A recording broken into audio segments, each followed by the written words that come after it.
স্বয়ং মা লক্ষ্মী বলেন, যেসব বাড়িতে এই সময় ঝাড়ু দেওয়া হয় সেই সকল বাড়ি থেকে দারিদ্র্য একেবারে দূর হয়ে যায়। সংসারে আসে প্রচুর অর্থ এবং সৌভাগ্য। নমস্কার বন্ধুরা, আজ চলে এসেছি আরও একটি নতুন ভিডিও নিয়ে। আশা করছি ভগবানের আশীর্বাদে আপনারা সকলে ভালো আছেন এবং সুস্থ আছেন। তো বন্ধুরা, ঝাড়ু দেওয়ার এমন একটি সময় আছে বা সঠিক সময়ও বলতে পারেন, যা আপনাদের বাড়িতে বয়ে নিয়ে আসতে পারে সৌভাগ্য। হ্যাঁ বন্ধুরা, এই সময়ের মধ্যে যদি আপনারা বাড়িতে ঝাড়ু দিতে পারেন তাহলে সংসার থেকে দারিদ্রতা দূর হয় এবং বাড়িতে আসে সৌভাগ্য এবং তার সাথে সাথে প্রচুর অর্থ। হ্যাঁ বন্ধুরা, এই জন্য সঠিক সময়টা কী তা জানার জন্য অবশ্যই কিন্তু ভিডিওটি সম্পূর্ণ দেখতে হবে, একদমই স্কিপ না করে। আর আমার চ্যানেলে নতুন হলে অবশ্যই চ্যানেলটিকে সাবস্ক্রাইব করে পাশে থাকবেন পরের ভিডিও পাওয়ার জন্য। তো এবার আসি মূল বিষয়ে। মা লক্ষ্মীকে সন্তুষ্ট করার জন্য হিন্দু শাস্ত্রে বা হিন্দু বাড়িতে কিছু নিয়মবিধি আছে, যা মেনে চললে মা লক্ষ্মী অত্যন্ত প্রসন্ন হয়। এই জন্য আপনারা কিছু নিয়মবিধি অবশ্যই করে মেনে চলবেন। তার মধ্যেই কিন্তু ঝাড়ু, এটি কিন্তু খুবই গুরুত্বপূর্ণ। বাড়ির ঝাড়ু কিন্তু খুবই গুরুত্বপূর্ণ একটি জিনিস। যেমন বাড়ির সদর দরজা এবং তুলসী তলা ও বাড়ির ঝাড়ু, এই জিনিসগুলি কিন্তু খুবই গুরুত্বপূর্ণ। যেমন বাড়ির সদর দরজা এমন একটি গুরুত্বপূর্ণ জায়গা, যা সবসময় পরিষ্কার পরিচ্ছন্ন করে রাখতে হয়। হ্যাঁ বন্ধুরা, বাড়ির সদর দরজার সামনে সবসময় পরিষ্কার পরিচ্ছন্ন করে রাখতে হয়, ফুলেও জুতো ঝাঁটা এগুলি যেন না থাকে। হ্যাঁ, তার সাথে সাথে বাড়ির তুলসী তলাতেও কিন্তু প্রতিদিন জল অর্পণ করতে হয় এবং তুলসী তলাও সবসময় পরিষ্কারভাবেই রাখতে হয়। তার কারণ হচ্ছে তুলসী তলার পাশেই কিন্তু মা লক্ষ্মী স্থিত হন। এই জন্য তুলসী তলাতে সবসময় জল অর্পণ করতে হয়। এবং তার সাথে সাথে বাড়ির ঝাড়ু, এটিও কিন্তু খুবই গুরুত্বপূর্ণ। এই জন্য বাড়িতে ঝাড়ু দেওয়ার সঠিক নিয়ম কী তাও কিন্তু জেনে নেওয়াই উচিত। হ্যাঁ বন্ধুরা, বাড়িতে সঠিক নিয়ম থাকে এই সময়ের মধ্যে আপনারা যদি ঝাড়ু দেন তাহলে কিন্তু সংসার থেকে একেবারে দারিদ্রতা দূর হয়ে যাবে এবং মা লক্ষ্মীর আশীর্বাদে আপনাদের সংসারে সৌভাগ্য আসতে বাধ্য হবে। এই জন্য অবশ্যই করে ঝাড়ু দেওয়ার সঠিক সময় জেনে নেওয়াই উচিত। তার আগে বলি বন্ধুরা, ঝাড়ু দেওয়ার সঠিক যেমন নিয়ম আছে, তেমন তার সাথে সাথে ঝাড়ু কোথায় রাখতে হবে এবং কিভাবে রাখতে হবে তাও কিন্তু জানা অত্যন্ত জরুরি। হ্যাঁ বন্ধুরা, বাড়ির ঝাড়ু এমন একটি জায়গায় রাখা উচিত যেন না কারোর নজরে আসে। ঠিকই শুনেছেন আপনারা, বাড়ির ঝাড়ু এমন একটি কোণাতে রাখতে হবে বা এমন একটি স্থানে রাখতে হবে যেন না বাড়ির কোনো ব্যক্তির চোখে পড়ে সেই ঝাড়ু। হ্যাঁ বন্ধুরা, ঝাড়ু সবার চোখের আড়ালেই রাখতে হয়। এর ফলেই কিন্তু সংসারের জন্যই মঙ্গলময় হয়। বাড়িতে হয়তো কেউ প্রবেশ করছে, সঙ্গে সঙ্গে যদি সেই ঝাড়ুর দিকে চোখ যায় তাহলে কিন্তু সেটি সংসারের জন্যই অমঙ্গল নিয়ে আসে। এই জন্য বাড়ির ঝাড়ু এমন একটি জায়গাতে রাখা উচিত যেন না কারোর চোখে বা নজরে আসে। এই জন্য অবশ্যই ঝাড়ু এমন একটি জায়গায় রাখুন যেন না কারোর নজরে পড়ে। তেমনই ঝাড়ু তো চোখের আড়ালেই রাখতে হবে এবং তার সাথে সাথে আপনারা কিন্তু ভুল করেও ঝাড়ু সবসময়ের জন্য শুইয়ে রাখবেন না। হ্যাঁ বন্ধুরা, অনেকেই আছে ঝাড়ু নিচে ফেলে রাখেন, সেটি কিন্তু করলে হবে না।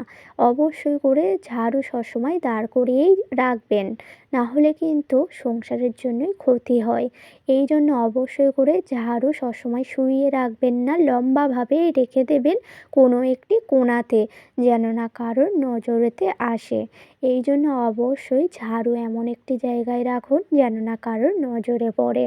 এবং তার সাথে সাথে বলি বন্ধুরা, বাড়িতে যদি মঙ্গল চান তাহলে কিন্তু ভুল করেও বাড়ির সদর দরজার সামনে জুতো, ঝাঁটা, নোংরা আবর্জনা এই জিনিসগুলি কিন্তু ভুলেও করবেন না।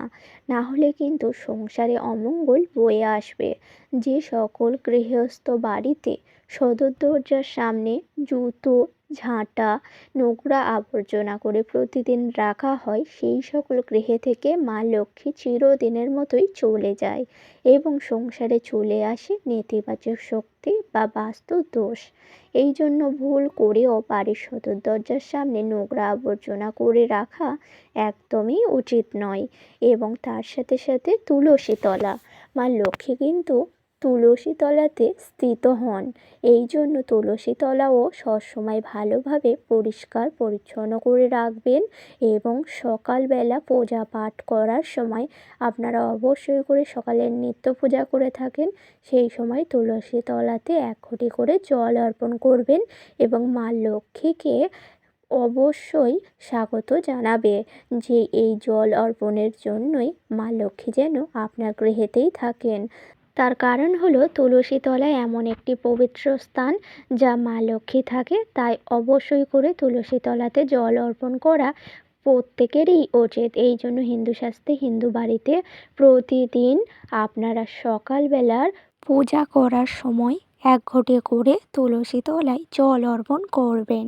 তারপর এবার আসি মূল বিষয়ে। বাড়িতে সঠিক সময়ে কখন ঝাড়ু দেওয়া উচিত? হ্যাঁ বন্ধুরা, অনেকেই কিন্তু বাড়িতে ঝাড়ু দিয়ে থাকেন, কিন্তু ঝাড়ু দেওয়ার সঠিক নিয়ম বা সঠিক সময় তা কিন্তু জানতে হবে।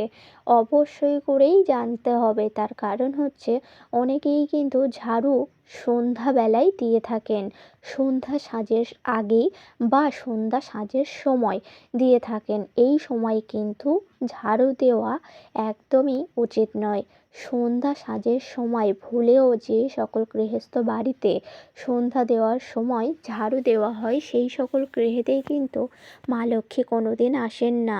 অবশ্যই করে সেই সকল গৃহেতেই কিন্তু অলক্ষ্মী বাস করে।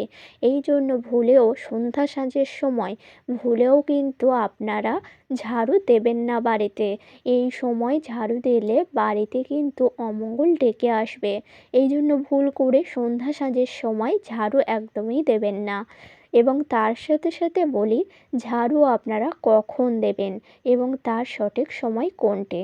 সেটি হচ্ছে আপনারা অবশ্যই করে সূর্যোদয় হবে প্রতিদিন তাড়াতাড়ি ঘুম থেকে উঠে যাবেন এবং বাড়ির সমস্ত কাজকর্ম যখন সারবেন, অবশ্যই কিন্তু সকাল সকাল আপনারা ঝাড়ু দিয়ে দেবেন। হ্যাঁ বন্ধুরা, সকালবেলা সূর্যোদয় হওয়ার পরেই তাড়াতাড়ি ঘুম থেকে উঠে আপনার ইষ্ট দেবতাকে প্রণাম করে, সূর্যদেবকে প্রণাম করে দিন শুরু করবেন এবং সকাল সকাল বাড়িঘর ঝাড়ু দিয়ে দেবেন এবং পরিষ্কার পরিচ্ছন্ন করে নেবেন। এটিই হচ্ছে সঠিক সময়। এই সময়ে যদি আপনারা সবসময় ঝাড়ু দিতে পারেন, তাহলে মা লক্ষ্মী অবশ্যই সন্তুষ্ট হয় এবং গৃহস্থ বাড়িতেই থাকেন। এই জন্য সূর্যোদয় হওয়ার পরেই সকাল সকাল বাড়ির সমস্ত কাজ করাই উচিত এবং অবশ্যই ঝাড়ু দেওয়া এই সময়ের মধ্যেই উচিত। তো বন্ধুরা, আশা করছি বোঝাতে পারলাম এটিই হচ্ছে সঠিক সময়, যা বাড়ির জন্যই মঙ্গলময় হয়। তো আজকের ভিডিওটি ছিল এই পর্যন্ত। ভিডিওটি ভালো লাগলে লাইক করবেন, শেয়ার করবেন, কমেন্টে লিখে যাবেন জয় মা লক্ষ্মীর জয়। এবং আমার চ্যানেলে নতুন হলে অবশ্যই চ্যানেলটিকে সাবস্ক্রাইব করে পাশে থাকবেন পরের ভিডিও পাওয়ার জন্য। সকলকে জানাই অনেক অনেক ধন্যবাদ। হরে কৃষ্ণ, রাধে রাধে।